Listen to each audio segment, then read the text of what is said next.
야고보서는 아주 실제적인 말씀을 많이 담고 있는 성경입니다. 이론적인 이야기보다 우리 그리스도인들이 현실 속에서 어떻게 살아야 하는지를 아주 분명하게 가르쳐 줍니다. 우리가 야고보서를 보면서 이 야고보에 대한 그 말씀을 우리가 함께 나눴는데요. 이 야고보는 예루살렘 교회를 아주 오래 섬긴 목회자였기 때문에 성도들이 실제로 어디에서 어려움을 겪는지를 잘 알고 있었습니다. 그래서 야고보는 먼저 성도들이 겪는 이 첫 번째 문제로 시험을 이제 말했죠. 시험을 당하거든. 믿음으로 살아가다 보면 누구에게나 시험이 찾아오는데 그 시험을 당하거든 온전히 기쁘게 여기라, 이렇게 이제 말씀을 합니다. 자, 그런데 사실 이 시험을 당하는데 어떻게 기뻐할 수 있겠습니까? 그냥 억지로 기뻐하라는 뜻인가요? 그냥 기쁨은 뭐 저절로 이렇게 나오는 게 아니잖아요. 어떻게 기뻐하라는 거냐? 또 어떻게 기뻐할 수 있느냐? 그러니까 오늘 성경에서 말씀하는 이 기쁨은, 자, 저를 한번 따라합니다. 기도 가운데 하나님이 주시는 지혜로 가능하다. 그러니까 오늘의 주제입니다. 기도 가운데 하나님이 주시는 지혜로 가능하다는 겁니다. 그래서 이 야고보는 이 시험을 이길 힘도 기도에서 오고, 인내할 힘도 기도에서 오고, 그래서 이 시험에 대한 이야기를 한 다음에 곧바로 기도에 대한 말씀을 전하고 있습니다. 오늘 본문은 우리에게 이제 세 가지를 가르쳐 주는데요. 기도의 대상이 누구냐, 그리고 기도의 내용이 무엇이냐, 그리고 어떤 자세로 기도해야 하는가 하는 것입니다. 그 세 가지 내용을 우리 함께 나누도록 하겠습니다. 첫째로 우리는 누구에게 기도해야 합니까? 누구에게 기도해야 되죠? 기도를 하려면 기도의 대상이 분명해야 합니다. 하나님께 기도해야 한다. 자, 그런데 성경은 하나님을 어떤 분으로 소개하고 있습니까? 주님이 가르쳐 주신 기도를 보면 하늘에 계신 우리 아버지라고 소개하고 있죠. 그러니까 하나님은 우리의 아버지시라는 거예요. 가장 가깝고 또 가장 따뜻하고 가장 믿을 수 있는 분이시다. 이렇게 우리 주님은 하나님을 아버지라고 말씀하셨습니다. 자, 그러면 야고보서는 하나님을 어떤 분으로 소개하고 있느냐? 자, 오늘 본문 5절 말씀을 함께 읽겠습니다. 5절입니다. 너희 중에 누구든지 지혜가 부족하거든 모든 사람에게 후히 주시고 꾸짖지 아니하시는 하나님께 구하라. 그리하면 주시리라. 아멘. 자, 여기서 야고보는 하나님을 두 가지로 소개하고 있죠. 하나는 후히 주시는 분, 그리고 두 번째는 꾸짖지 아니하시는 하나님입니다. 여러분, 하나님은요 후히 주시는 분입니다. 그러니까 후히 주신다는 게 뭐예요? 인색하시는 분이 아니라는 거예요. 뭐 이렇게 조금 내놓고 생색내시는 분이 아니라는 겁니다.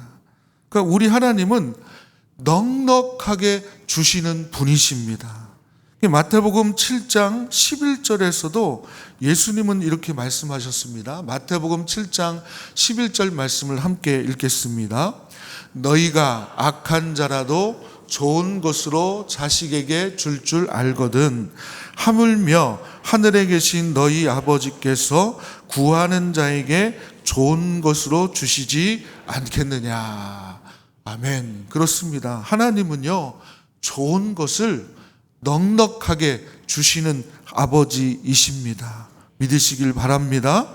자, 그 다음에 또한 하나님은 꾸짖지 아니하시는 분이래요. 그러니까 우리는 사람에게 뭔가를 부탁할 때 괜히 이렇게 눈치가 보일 때가 있잖아요. 뭐 이걸 좀 부탁하고 또 이거를 또 부탁하자니 좀 미안한 것 같기도 하고, 또 이런 것까지 내가 말해야 되나, 또 구하면 싫어하지 않을까, 뭐 이런 생각을 하죠. 그런데 하나님은 그렇지 않으시다는 거예요. 하나님은 우리가 부족하다고 해서 막 밀어내시는 분이 아니다. 하나님은 우리의 부족함을 알고도 오히려 더 넉넉하게 채워주시는 분이시다라고 말씀하고 있습니다. 우리의 연약함을 아시고도 다 이해하시는 거예요. 우리가 넘어졌다고 해서 정죄부터 하시는 분이 아니다. 오히려 하나님은 그래도 우리를 일으켜 세워주시고 또 구하라, 내가 줄 것이다 라고 말씀하고 있다는 겁니다.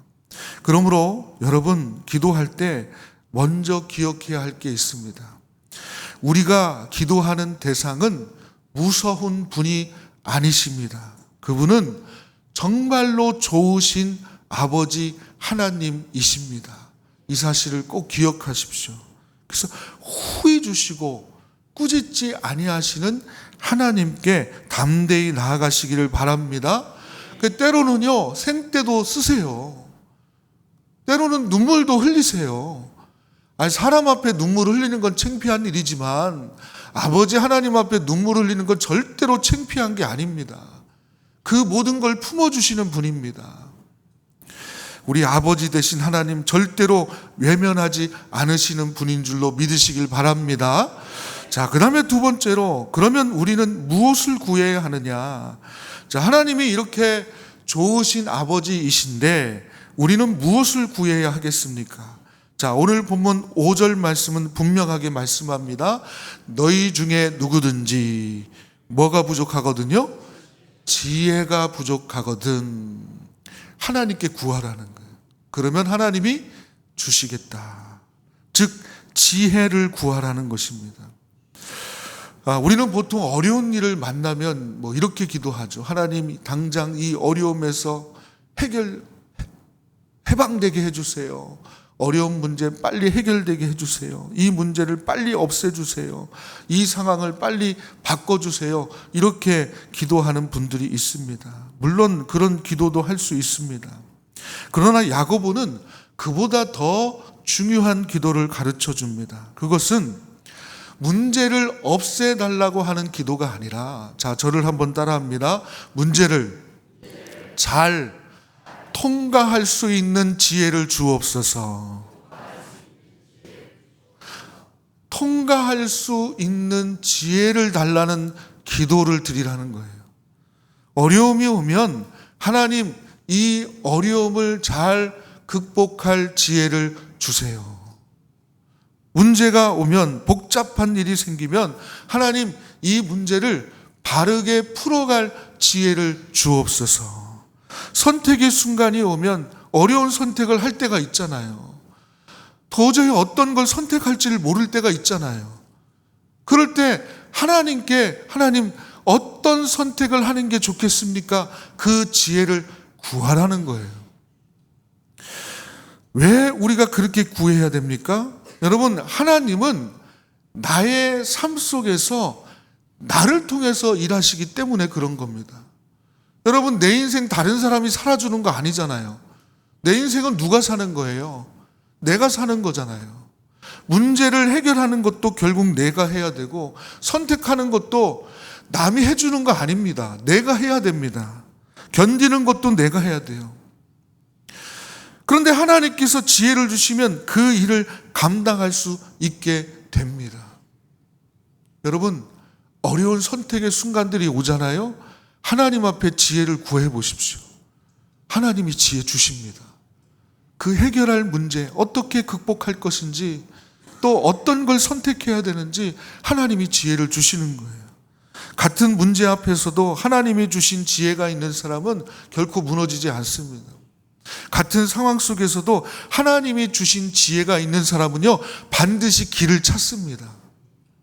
같은 시련을 만나도 하나님이 주신 지혜가 있는 사람은 반드시 하나님의 뜻을 발견하게 됩니다. 하나님이 주신 지혜는 그런 거예요. 그러니까 이 야고보가 말하는 지혜는 단순히 머리가 좋은 걸 뜻하는 게 아니에요. 우리가 공부를 많이 한 어떤 지식을 말하는 게 아니에요. 세상적인 지식을 갖춘 사람들 가운데 미련한 사람들 얼마나 많은지 몰라요. 지혜 없는 사람들 많습니다. 그러나 여러분, 우리 교회 성도들 가운데, 어르신들 가운데 학력이 부족해도, 지식이 없어도요, 상당히 지혜로운 분들 많습니다. 왜 그런 줄 아십니까? 기도하는 분들이기 때문에 그래요. 하나님 앞에 지혜를 구하는 분들이기 때문에 그래요. 그런 어르신들의 그 지혜, 우리 조치원교회 성도님들 가운데, 어르신들 가운데 상당히 지혜로운 분들이 많습니다. 내가 안 되면 그분들의 지혜를 물어보셔도 조언을 구해도 돼요. 여러분, 하나님께 지혜를 구하시기를 바랍니다. 하나님의 뜻을 하는 거예요. 눈앞의 일만 보는 게 아니라 하나님이 우리의 길을 어떻게 인도하실지를, 그 길을 보는 게, 그게 지혜입니다. 내 지금의 감정만 따르는 게 아니라 하나님의 뜻에 맞게 판단하는 것, 그게 바로 성경이 말하는 지혜입니다.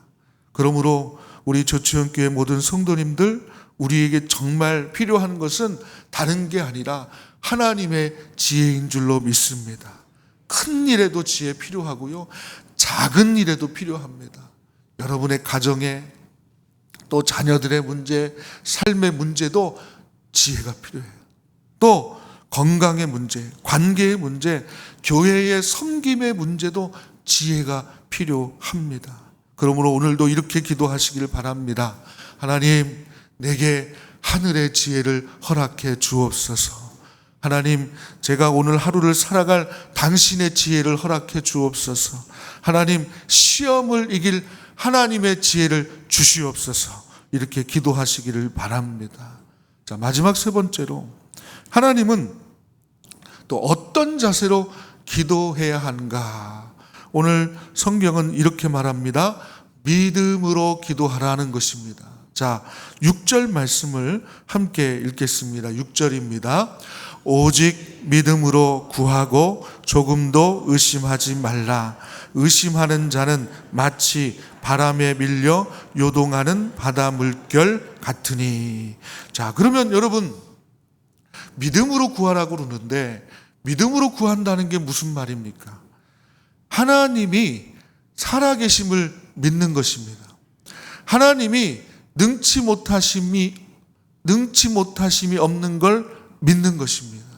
하나님은 하시고자 하면 반드시 하신다는 것을 믿는 것입니다. 하나님이 내 기도를 들으심을 믿는 것입니다. 하나님이 나를 사랑하심을 믿는 것입니다.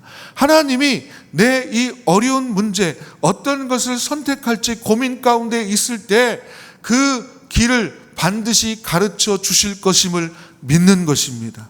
하나님이 지혜를 주실 것임을 믿는 거예요. 반대로 의심은 무엇입니까? 기도는 하면서 마음속으로는 과연 될까?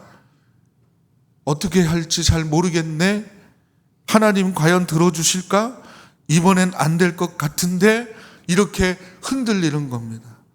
오늘 본문은 그런 사람을 바람에 밀려 흔들리는 바다 물결 같다고 말씀합니다. 마음이 이쪽으로 갔다가 저쪽으로 갔다가 하는 거예요. 하나님을 믿는 것 같다가도 금방 불안해지는 거예요. 기도는 하지만 확실하지 않는 거예요. 확신이 없는 거예요. 그러니까 야고보는 이 상태를 두 마음이라고 말하고 있습니다. 그러니까 한 마음은 하나님께 있는데 또 한 마음은 여전히 염려와 불신에 붙잡혀 있는 겁니다. 여러분, 기도 많이 하는 것도 중요하지만 어떤 마음으로 기도하느냐도 중요합니다. 하나님께 나아갈 때는 여러분 한 마음을 가지시길 바라요. 두 마음 가지실 필요 없어요. 적어도 하나님께 나아갈 때는 한 마음을 가지십시오. 하나님, 나는 연약하지만 주님은 신실하신 분입니다. 나는 부족하지만 하나님은 후히 주시는 분이십니다. 하나님은 꾸짖지 아니하시는 분이시고 나는 지금 잘 보이지 않지만 우리 주님은 내 길을 아시는 줄 믿습니다. 이런 믿음으로 기도하시기를 바랍니다. 믿음으로 구할 때 하나님은 지혜를 주시고요. 또 그 지혜로 시험을 이기게 하시고 그 지혜로 문제를 풀게 하시고 그 지혜로 흔들리지 않고 우리가 이 땅을 살아갈 수 있도록 인도해 주실 것입니다.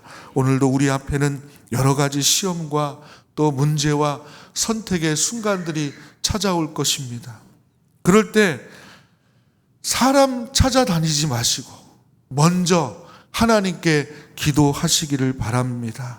후히 주시고 꾸짖지 아니하시는 하나님께 지혜를 구하시기를 바랍니다. 그러면 하나님께서 우리에게 필요한 지혜를 주실 겁니다. 그리고 이후에 그 삶을 돌아볼 때, 야, 하나님이 이런 선택을 하게끔 하셨구나. 참 훌륭한 선택이었다. 너무나 좋은 선택이었다. 탁월한 선택이었다. 이런 감사와 간증의 시간들이 여러분들에게 있게 될 것입니다. 하루하루 저와 여러분 모두가 하나님의 지혜로 승리하는 삶을 살아가시기를 주님의 이름으로 축복합니다.